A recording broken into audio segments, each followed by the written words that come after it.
Okay, I'm gonna say something that's going to sound crazy, but I love football. I've been playing it for a significant portion of my life. I traveled across the country because of it, spent thousands of hours towards the sport. I even signed a soccer scholarship because of my dedication to the game. And this year, I will not be watching the World Cup. Not the group stages, not the knockout rounds, not the semifinals, or even the finals. And you might ask yourself, like, how does someone who loves the sport of football get to the point where they're no longer gonna watch one of the biggest sporting competitions in the world? Well, in this video, I'm gonna talk about it. But before we begin, I wanna take you to a backstory about my journey and why I came to love this sport. I fell in love with this sport as early as I can remember. I remember being 4 years old, playing for the Little League Soccer Association, then gradually getting a lot better at the sport, playing on academy teams, traveling across the country, and really dedicating a significant portion to my development to the sport. I was truly committed to the sport, and it was my first love. Soccer was where I spent majority of my time. I could spend 4 to 5 hours playing the sport, not even have to look at time, and be fully immersed because I was completely obsessed and I loved every moment of it. And that obsession led me to some success. Like I mentioned earlier in the video, I signed a soccer scholarship. Long story short, I actually didn't end up going, but that's a story for another day. And as much as I love playing the sport, I also love consuming and watching the sport. My favorite team is none other than PSG. And before you roll your eyes, I've been supporting this team for years. Back when they had Blaise Matuidi, Yohan Cabaye, David Beckham days, like I supported this team through the highs and lows. And it's just now that they're being recognized as a global powerhouse. But if you've been supporting PSG for a while, you know it wasn't always the case. So then you're probably asking the obvious question, like, why are you not watching the World Cup? If you love the sport, if you love watching the sport, well, it's quite simple. I'm not gonna sit here and say that the World Cup is bad or that watching sports is bad or even just having entertainment in your life is bad. But for me, at the current stage that I am in my journey, it is not beneficial towards my goals that I'm trying to pursue. I really think that these summers that we have are what I like to call the separation summer. And this is the time of the year where you can separate yourself from who you want to be and bring you closer towards your goals at a much faster rate. Where I currently live, it's basically cold throughout the majority of the year. And as soon as the sun comes out,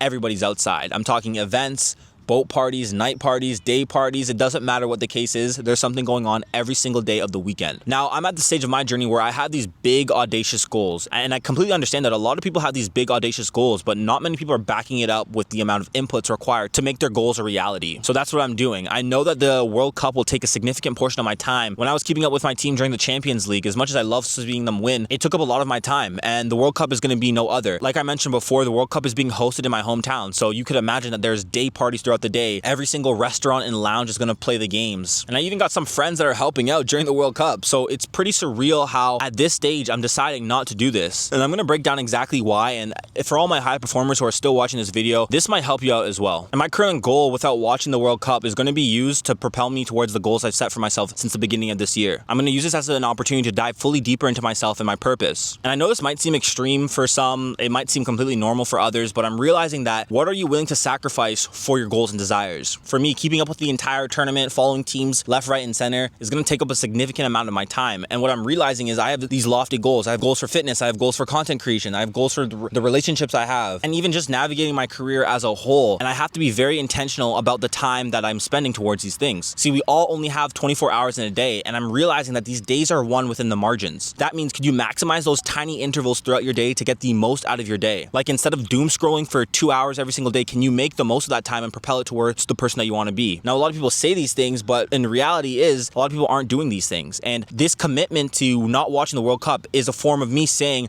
I'm willing to commit to my goals much stronger than my current pleasures. And I know some of you might be like, okay, Miles, if you watch one World Cup, that's probably not going to derail you from your goals. It's a little bit extreme. You need to calm down. And you could be absolutely right. Like, I could not watch the World Cup this season and I still go after my goals and nothing changes. But then again, I could also do the same thing and everything does change. That might be one extra rep in the gym, more time to perfect my craft, more time to study and learn. And what I'm coming to realize is a lot of these sporting events that we watch annually, or the World Cup comes every 4 years, and there's the Olympic, whether it's the NBA finals, NHL finals, etc. These tournaments aren't going anywhere. And I know for a lot of people watching it, they're gonna say things like, oh man, this might be Ronaldo's last World Cup, this might be Messi's last World Cup, Neymar's his last World Cup, like, you have to watch this one. But the reality is, no, I don't. The cool thing about a lot of the World Cup games is they are going to be filmed and streamed. So maybe 2 years down the line, if I think it's so necessary, or someone does this crazy bicycle kick during the World Cup, maybe I can watch a quick highlight. But I'm ultimately deciding not to do it this year. I just know where my focus is, how much time there is in the day, the demands that I'm currently being met with every single day. From, I have objectives for reading, I have objectives for content creation, I have objectives for my career, I have objectives for building and going after the things that I want. And to be completely transparent with all of you, I'm trying to be as successful as I possibly can in the shortest amount of time possible. Like, if you were to ask yourself, would you rather be successful at the age of 50 or successful at the age of 30? I would argue that most people would say that they want to be successful at 30, because we know that time time is one of the most valuable assets that we all have. We all have the same amount of time, and our time here on this earth is extremely precious. And I've also realized that every single yes is also a no. And what I mean by that is, if I say yes to watching a full game, a full 90-minute match of football, that might be no to a good workout that day. That might be no towards dedicating my time and energy towards my purpose. And because of the lofty and audacious goals that I currently have, I'm not willing to give that up. And I'm completely aware that this process is not going to be comfortable. Like, it's going to take a lot out of me. Like, currently on my social media feeds, my algorithm is popped up with a bunch of football and soccer matches. It's about all the news that's going around. And I have to find a way amongst all that noise to tune that out and stay focused to the mission that I'm creating. And as I talk to all my high performers watching this video, you're going to have to come to this realization very soon that you will have to make sacrifices for your goals, or else your goals are going to become the sacrifice. And I'm learning in life that life is going to happen in seasons. There are going to be seasons where you're going to be super present, you're going to have a lot more time. There's going to be other seasons where you're going to be swamped and doing a lot more things. And for me, like I mentioned before, I'm trying to put urgency on myself to go after my goals now. Like, not just talk about the success that I'm hoping to have, actually putting my head down and putting in the work. And lucky for me, this isn't the first time I had to sacrifice something for a gain. Like, I've studied for lofty exams and I had to give up social media, and I remember one time in particular, I was preparing for a very large exam and I had to give up posting, content creation. I had to give up just doom scrolling as a whole. I even took some of my workouts on a pause just because I knew that that was a season where I needed to be completely focused on one particular goal. So this feels like another one of those seasons, and during that time, I just have to be very intentional about how I'm spending my time and how we're going about this. And as high performers, I know a lot of you can relate that you might have to go and enter these seasons, and these seasons are not meant to feel comfortable, right? But I'm realizing that if you want to be a part of the exception, if you want to make those marginal leaps, if you want to see yourself propelled to new heights and new levels, these are some of the sacrifices that you might have to make. And for you, it may not be the World Cup. Like, maybe it's something completely different. Maybe it's some of your vices that are currently holding you back. Maybe it's people and environments that are holding you back. But whatever it is, like, as a high performer, you have to be able to assess yourself and know how to strategically position things in your life so you make the friction between you and your goals a lot less simple. Like I mentioned before, if I can free up all the time that I would have spent watching the World Cup matches on my purpose, how much further can I go along with this mission? And how much further along can I go along with these goals? But what I'm realizing is it's a commitment, right? When I invested a lot of money into my first camera for content, it was a commitment to myself that I'm committed to this process. When I spent time and energy learning from mentors, traveling, it was a commitment to my self-improvement that I want to take it to another level. And this right now, choosing not to watch something that I thoroughly enjoy to pursue the goals and desires I have, is a commitment to myself. It's a commitment saying that I believe in myself endlessly and I'm willing to make the right appropriate changes in order to go after the life that I truly desire. And the cool part about this is, even if it doesn't pan out, and maybe if I look back and say, man, the World Cup wasn't the thing that was actually holding me back from achieving my goals and desires, and I would look at myself in the mirror extremely proud because I'm able to pause some of my pleasures to pursue an even bigger goal. Like, even for me personally, one thing I love to do is I love watching movies. I love going to the movie theater, sitting in the big auditorium,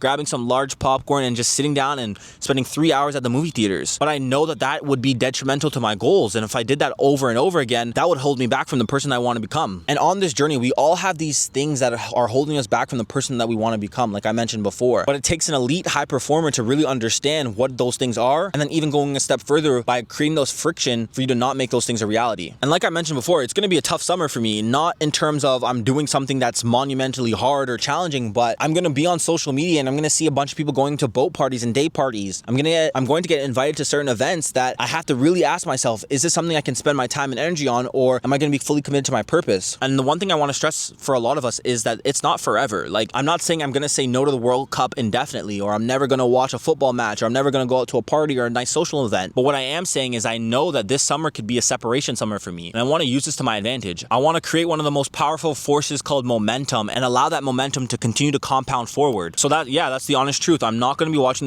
the World Cup this year. It was a decision I had to make very quickly, but a decision that I know long term I'm going to be very proud of. I mean, in the short term, it's not going to feel comfortable. I'm going to have to find a way to create an algorithm that doesn't promote the World Cup all the time. I'm going to have to find a way to be intentional about even the conversations that I'm in. Like, I'm going to be around people that are going to be talking about the games and matches, and I'm not going to be aware of what's going on. But like I said before, that's a sacrifice I'm willing to make to pursue the goals and desires that I have. I still love this sport. I honestly think that Portugal's going to win, but again, I'm not going to know until a while after because I'm not going to be watching it. And if you're a high performer and you're looking to level up and work with someone one-on-one towards making your goals inevitable by understanding the high leverage task and learning how to track them on a day-to-day basis and really propel yourself to the person that you know you're always meant to become, hit the first link in my description and pinned in the comment section, and you can apply and see if you're a good fit. I'm also building a waitlist for the high performers community where you can connect with like-minded people who understand your goals and desires and want to encourage you to go after the biggest life that you possibly can. That will also be in the description. But yeah, that's it for today's video. Thank you all for watching. You know what I always say, make sure to always believe that you will achieve. My name is Miles, aka Mr. High Performance, and I will see you in the next one.